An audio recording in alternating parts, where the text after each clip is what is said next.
Good morning, gentlemen. We're holding on the 74th segment of the Think Before You Speak series. The laws of Shemirat Halashon with clarity, with a few stories. Lilu Nishmat, the great Chafetz Chaim, Zechet Tzadik Lebracha. Lilu Nishmat, the Sar HaTorah. Reb Shmaryahu Yosef Chaim ben Reb Yaakov Yisrael Kanievsky, Zechet Tzadik Lebracha. Lilu Nishmat, Luz Aliza Bat Hanriet and her children that passed with her in the fire. Ruach Hashem Tenichen Began Eden. These halachot should be a tremendous zechut for our B'nai Chabura that learn every morning from 9 to 11. Hashem should bless them with B'nai Chaim Zan Ervicha. And should be great zechut. These halachot should be a great zechut for Chaim Davidom and Chayesara, for Shmira Ma'alya, Ashirut, Hatzlacha, Nisiyatchem Ben Elohim Yada. So today, our title of the halachot is listening. So let me tell you an interesting story, one that I'm sure you've heard of before in many circles, how sometimes it's very difficult to get our kids into school. And many of the schools today, especially the good ones, has a waiting list that they'll put your child on and say, listen, we have a certain amount of slots and there's an overwhelming amount of children that are applying. And we'll move you down the list. And sure enough, you were told that your child is the next on the list to get into school if a slot opens up. But you're next.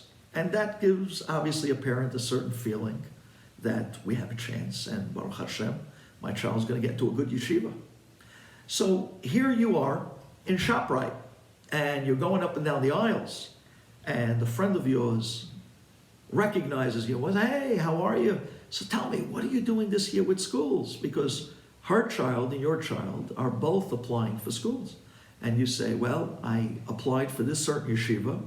It's very tough to get in, but Baruch Hashem, I heard that the next slot that opens up is my child's. So it looks like we're getting it. So your neighbor turns to you and says, well, I don't want to take away your hope, but you know, down the block where you live, there's Mrs. So-and-so. You know, they come from a very well-to-do family. And I heard her saying yesterday that she's going down to the school today and she's going to make sure that her child gets the next slot that opens up. And you know, she's going to make sure she gets it because she gets her way. Now, you just heard from this person that Mrs. So-and-so down the block is coming with all her influence and all her strength and her financial backing in order to make sure that she's going to get the next opening slot for her kid that was promised to your kid. So now you start to feel something against that. She's going to take away my kid's slot. The person who told you this, it's absolute rechilut.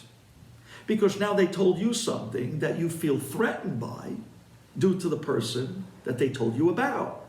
They're going to take the slot that's going to open next that you held was supposed to be your child. So at that moment, that person was over on rechilut. You, the listener, just like Lashon Hara, are not allowed to believe the story that was told to you about the person down the block. And you have to tell yourself, no, this person, I know them, they're better than that. They're not going to come and knock the list or line of people waiting out for the next slot just because they're going to push their way in with their influence. You're not allowed to believe rechilut or the story that was told to you. And if you do, you're over now on the listening and believing of rechilut of another Jew. And therefore, just to listen to rechilut is already forbidden. Even if you're not decided yet that you want to believe it. If you believe it, it's absolutely forbidden. And that's just from the listening point of view. Clearly, if you're going to tell somebody that someone else is up to a certain plan that's going to bring some sort of a loss to you, that's also rechilut, as the story we mentioned today. And therefore, if someone comes along and tells you either Lashon Hara or Rechilut, and it's about someone who's planning to harm you or take away from your possessions something, you're allowed to listen because you're allowed to protect yourself. It's constructive, but you're not allowed to believe this story. And therefore, if it's something that is in a way of protecting, you can listen, don't believe. But if it's something that is not protecting you, you're not even allowed to listen to Rechilut, let alone believe the story that someone else is telling you about someone who's doing something against you.